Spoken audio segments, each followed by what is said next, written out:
Today we're going to talk about what happened from March 2018 to August 2018. What's up? The rose. Oh. Don't worry. We got more coming in. Ooh. You got that.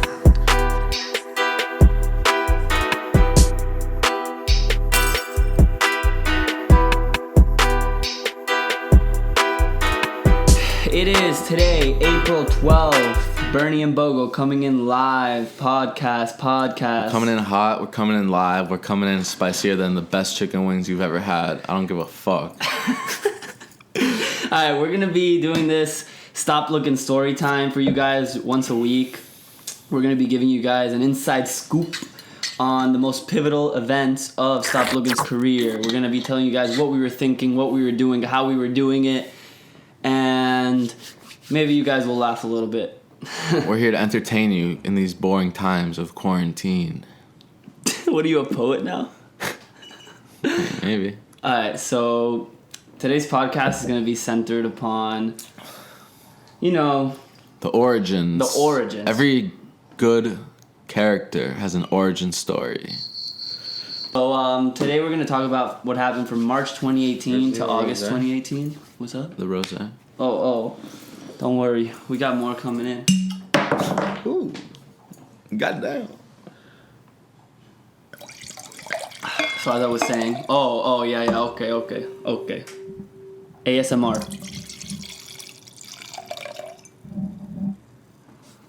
I knew you guys like that shit. Gotta get the droplets. Fucking sound fiends. Every drop counts.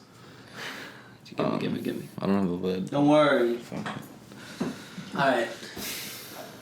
As we were saying, so basically the LLC was formed in around February 2018. So we're going to give you guys the inside scoop of what transpired from 2018 March to August. So for all of those who don't know, or maybe for those who are watching in the future from today is April 10th? 12th? I'm losing track of the days because I don't do anything anymore. So today's April 12th, 2020. That means it's 420 all month. That means that we just dropped our new collection for April, which Bogo's actually wearing. So tell us a little bit about this t-shirt. So basically, I don't think people will appreciate what this t-shirt means unless they understand the first t-shirt we made, which was the shark tee. So maybe some of you guys are familiar with the shark tee. It was pretty much a marketing move in which we made t-shirts that had our Instagram handle on the bottom of it with an eye-popping design. So that's basically how we started, right, Bernie? How did we start? So basically, let's get into the nitty-gritty, So we wanted to create something that represented a lifestyle that we basically grew up living here in Miami, Florida. Something that represented being young, being free, and being able to really do what you want to do in this crazy big city called Miami, Florida. We wanted to create a brand that had quality, had integrity, and people could really gravitate towards it, whether you were from Miami or whether you were from a small town in Montana. We wanted to make something that everybody who's ever heard of Miami, who's ever seen Miami in a movie or in a show, can really connect to it through clothing. And that's where we came up with the eye-catching eye logo. So that was our first design that we made. I'll credit that one to Bernie directly, even though further on along the line, the design process began to become more hands-on, collaborative. But the eye logo was pretty simple, and Bernie came up to me with it, and he's just like, oh, it's right here, look. Bernie has it on his hat right now for those that are just listening in, not watching.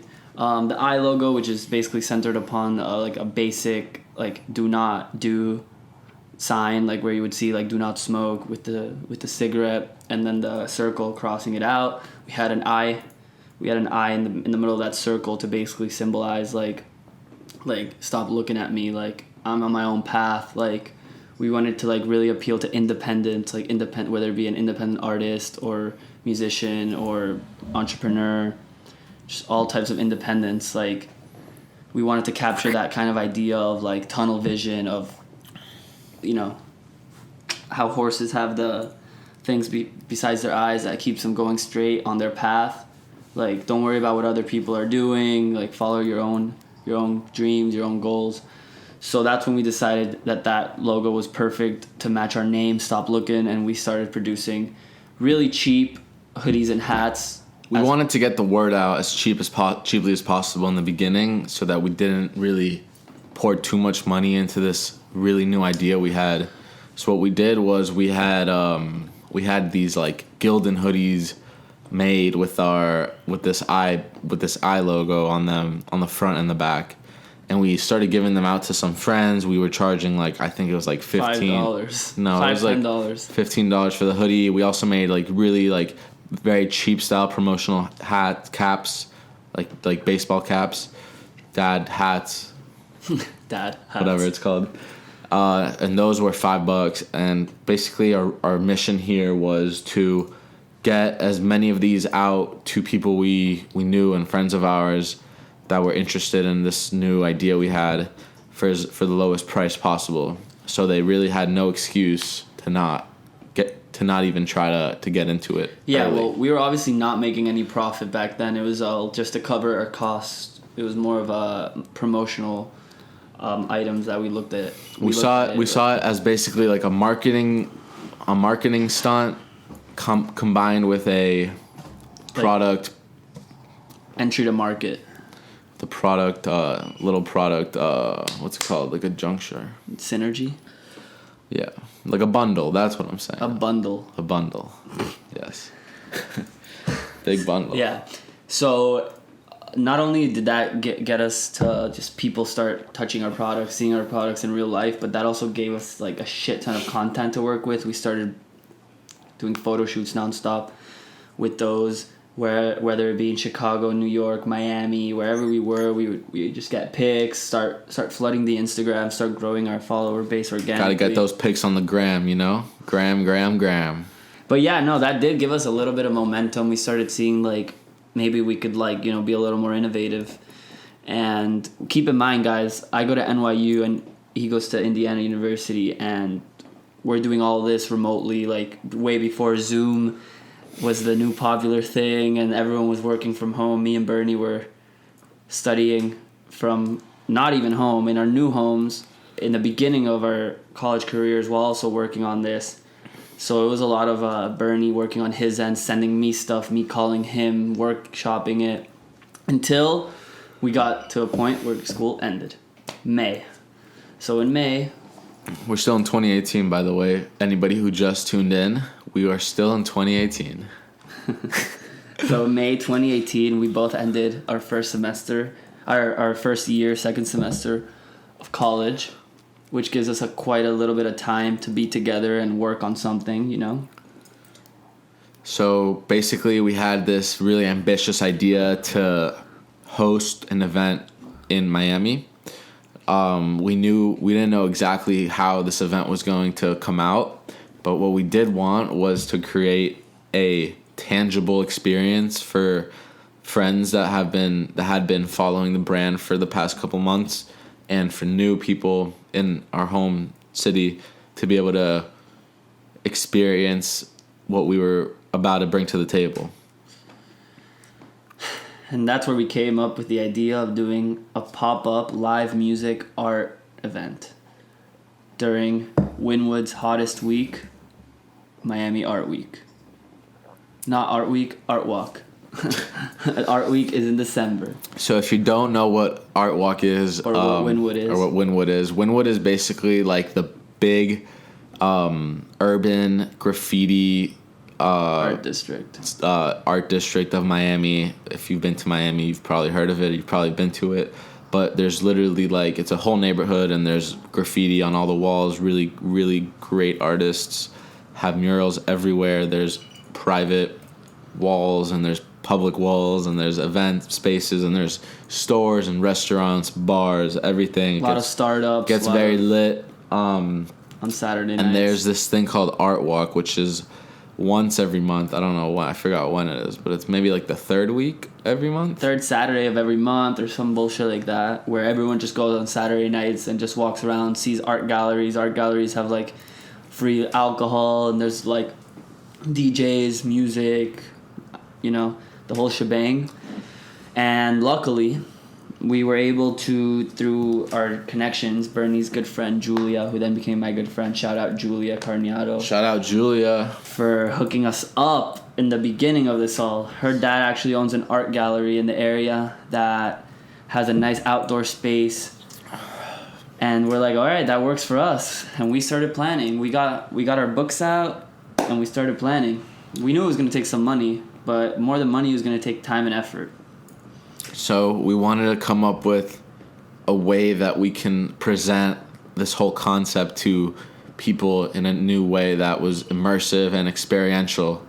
So we created this whole capsule, the summer collection, in which we had t-shirts, hoodies, bathing suits, hats, and so on. A lot of different types of, like, we had like 6 types of t-shirts. Different variations and different color hoodies. 5 types of hoodies, 5 hats, 2 bathing suits. So it was a pretty well thought out collection that all like was synergistic, as in the way where like every piece kind of like the color schemes were related to each other. Like it was a real collection. It wasn't just anything, you know? It wasn't just anything, you know? So yeah, we got to Photoshop and Illustrator. And that's where it all started.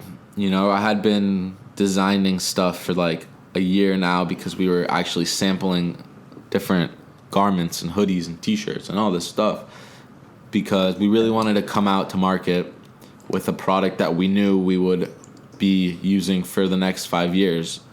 We didn't want a fucking staple product. Like you see a fucking Louis Vuitton belt, it's a Louis Vuitton belt. Like that product has been selling for 100 years.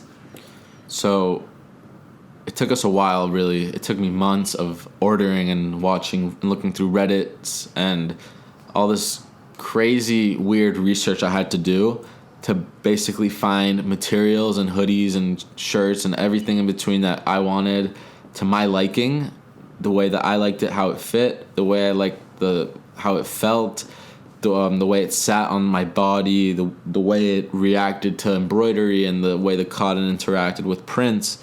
And this was a long process. I would be getting packages in the mail almost every week or two with like a t-shirt or a hoodie or any garment that I would be sampling from a supplier until finally one day I was basically like on the verge of just quitting and just never even dealing with a clothing line because I was just so exhausted of testing different stuff and nothing was hitting. It wasn't hitting, you know? Until one day I got a package and I was just like, this is it. This is the hoodie. This is the t-shirt. It was just a great day for me. It was like a breakthrough, you know, after long months of research and all this crazy learning about cotton and learning about what the difference between this cotton is and this polyester and how they blend. I don't know, all this crazy shit that you would never think about when you buy a t-shirt. I had to basically think about. Well, yeah, and that's how we got our amazing cotton blends where we were able to basically create, what was it, like 200 garments that we sold out in 2 days during that summer drop in Julia's dad's gallery. Yeah. That event was pretty special, wasn't it? It was a good event. We had a bunch of people come out. We had... Let's talk about the planning for that event before we talk about the people that showed up, because that was insane. Yeah. Probably one of the most achieving... Laborious, yet like I felt so good at the end of those 8 days because just like every little effort that we put in was so worth it. So yeah, how did that start? We shipped everything into Mendel. Mendel, by the way, is the guy who handles our embroidery. Shout out Mendel. So we basically had no idea how to make clothing, and this was 2 years ago. We had no idea how pricing went, how how there's rules to this shit. There's you got to understand how thread counts, how the embroidery people charge. You have to learn how the printing people charge, because everybody charges in their own way, and in order to stay in the suitable price point at cost point, you got to basically create your garments and your stuff around the pricing models that you are getting from your printers and your decorators. So we had no idea about this, and we had to learn the hard way. We went to a bunch of different people in Miami, and they were like, we were showing them like crazy color designs, and it was just overwhelming. The prices were getting out of our range just because we were going too ambitious on the designs for our first collection, just because we were working with a very, very, very, very limited amount of capital to begin. And then this really taught us an important, valuable lesson, which was less is more. And I think that this is a very undervalued statement, because you see, in the beginning, we were trying to do all these crazy designs that realistically wouldn't make sense for a brand like us. I don't even think for any brand, it was way too over the top, like now that I look back to it. And I'm really glad that we had to scrap all those designs and create a more contemporary and simplistic design model for our garments that can be unique and can be original, while at the same time can be interchangeable with colors and can work on different genders and age groups, different color palettes. And basically, like, think about an iPhone. You have an iPhone, but you can configure that iPhone endlessly with colors and different options. So it was basically a thought process, like how can we make one good product that we can continue to create over and over again, but make it seem like it's a new product every time. Basically, like the Supreme box logo, which is obviously everyone knows today, just like such an iconic piece that Supreme could re-release just a red box with their name on it, on any different color or pattern, on any different type of hoodie, crew neck, sweater, zip up, V-neck, etc. And of course, everyone will know it's still a Supreme box logo and what it means and what like you're trying to portray. So we got a little sidetracked. Where were we? We were talking about how that the 8 days prior to the event, an art walk in Wynwood. So we basically, during those 8 days after we ordered and produced with Mendel all of our garments. So at this point we have basically t-shirts, hoodies, hats, and bathing suits that are just ready with our imagery and with our iconography, but it's not packaged, it's not ready to be displayed, it's not ready for the consumer. We don't have any plan. We just have boxes filled with clothing. So it's 8 days until the supposed date, which happened to be the day before my birthday. My birthday, 18th birthday, I think, or 19th, not even sure. So what we did was we basically just started getting on the bitch work. We started cutting off tags, restitching tags, making hang tags, packaging in little plastic sleeves, then packaging it in boxes to be transported to the art gallery. And then we started realizing a big flaw. How the fuck are we going to transform a vacant outside art gallery space into basically a pop-up store with no capital to get racks, no nothing, no, like, we just had a space. We needed to make it seem like it was a stop Lookin store. So what did we do? Basically, we had to create this vibe that we envisioned, and that was cool lights. It was good atmosphere. It was good music, a good DJ.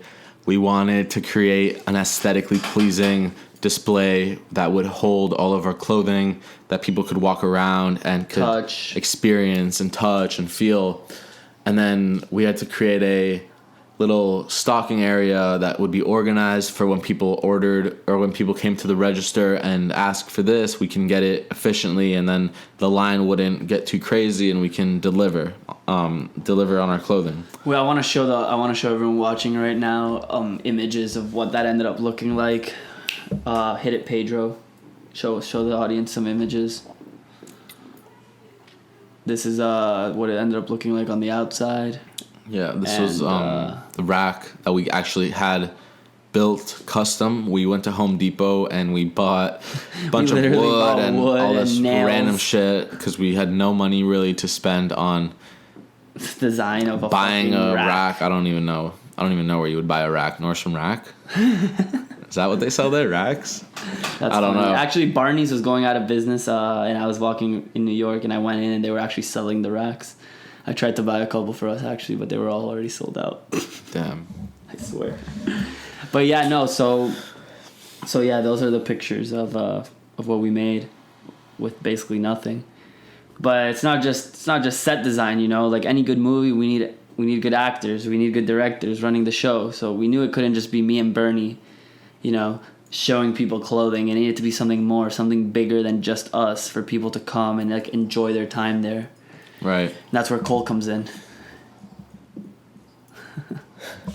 So basically Cole is one of our good friends that we grew up with, and he got into artist management and development when I think it was his freshman year of college. Well, we're all the same age, so 3 years ago. 3 years ago. Like that's around the same time that around the we same started. time, yeah. Around the same time that we started doing our brand, he started doing artist management. Basically, a little indie label development. bullshit. So we came up with the idea to have his quote unquote artists to come and do a show and do their own performances and give them an hour and a half to all do a few songs and, you know, get their music out and provide some live entertainment. So we had our friend Wags, who's a singer and rapper from New York. He's an Italian New Yorker. He's a rapper. He's a singer. He is really good, actually. You guys should check out Wags, Nick Wags. We'll post his link. Yeah, we'll have his link down below. And also our boy Mo Chapo, who at the time was going by Marizzi, or Marat, that boy, which... I don't think he was going by Marizzi. I think he was going by Mo Chapo. Yeah? Yeah. Whatever. You know, he's gone through a lot. Bernie's been developing him also, a lot of his beats. Bernie's also a music producer. Yeah, that's true. I've worked with my boy Mo Chapo. We're friends from high school, but yeah. We'll get into that another time. But he was also a little act. He did a few songs. It was sick. And then we had our other friend, Note Marcato, who's also a very, very talented young rapper and developing his own songwriter. Sound. Really developing his own sound. Really fucking with the shit he's been dropping. We'll have him linked down. Also, he's really been blowing up after his amazing appearance at the Grammys that really made everyone, you know, keep an eye on him. Really, so really he was face painted. So he has like a face paint that is his character basically for his artist persona, yeah, where he paints his face like a skeleton basically. And he went to the Grammys and he wore the whole skeleton face paint, and he got a lot of buzz on that. Well, that was like really a couple awesome. months ago. We're talking 2 years ago when we were working with him. Right. But yeah, no, we really wanted to make Stop Lookin' more than just clothing. We always knew from the beginning, clearly since our launch event, that we wanted to get into entertainment production, whether it be live or video or whatever it may be. We really wanted to have some artists there, entertaining people, you know, rapping, dancing, getting the crowd hype, making it feel like a really true, like, culture event, not just clothing. You know, if you go on our Instagram or our website, you can check out you could check out videos from that night and just see how everything looked and how everything was vibing. It was a great night. I had a great time. I think we gave people a really good first impression because, you know, the first impression is the most important impression. So I think we gave people a really great first impression of who we were and what we were trying to do in this culture, for the culture in the market, in the streetwear quote unquote world. We really, really thought that Miami needed a brand to like represent it. Right. You know, there's a lot of brands that represent New York, a lot of brands that represent Facts. LA, there's brands that represent Japan, there's brands that represent Germany and Russia, but where's Miami in all this? Right? Where's Miami? Where is it? I don't see it. Right here, baby. Stop. Well, looking. now I see it. now I see it. I didn't see it before. Well, So I guess we had to make it to see it. That's called vision, sir. Cheers to that. Cheers. ASMR.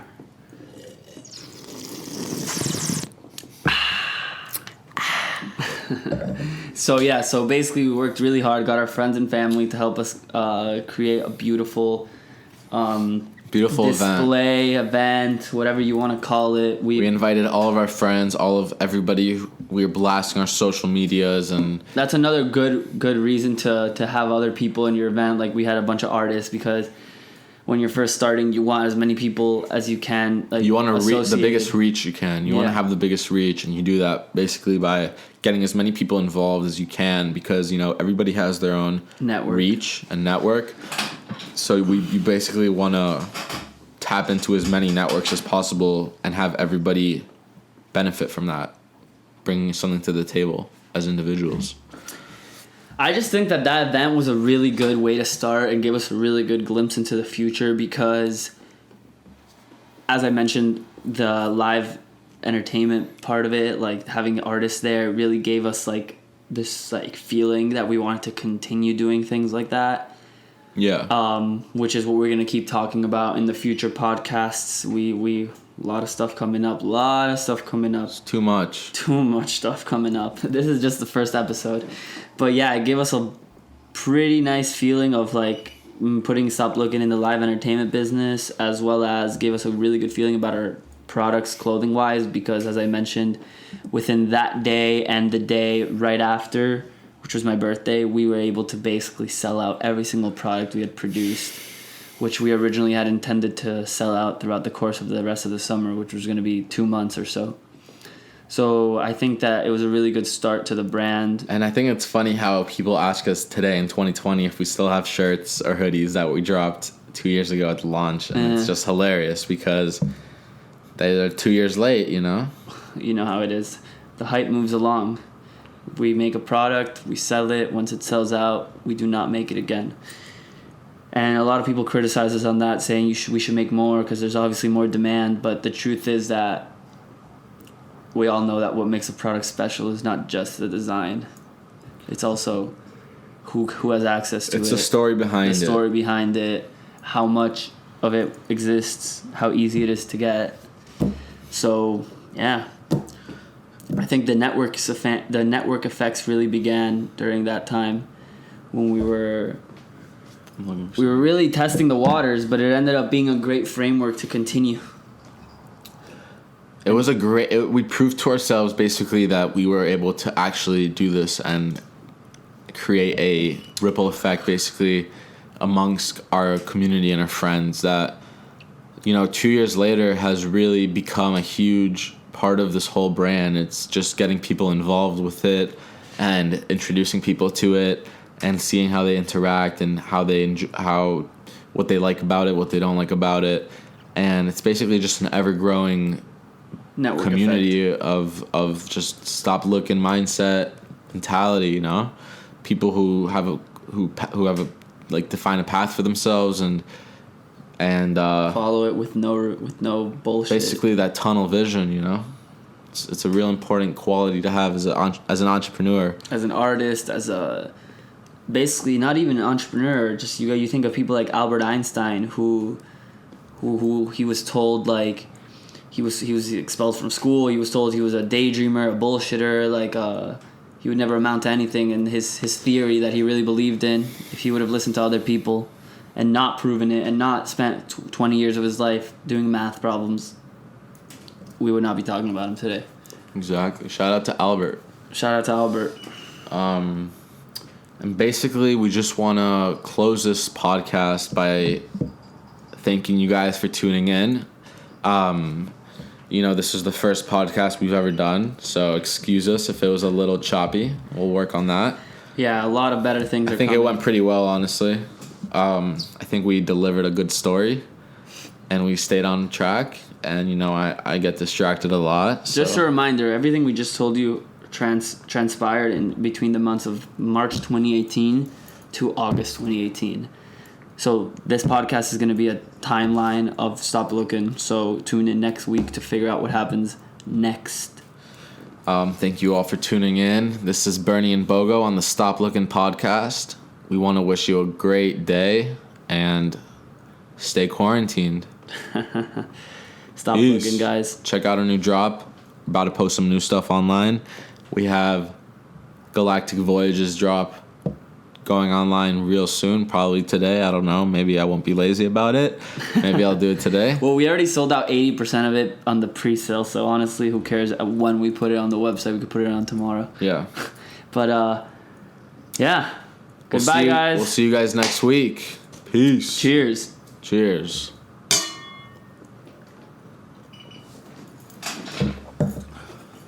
Spacebar that?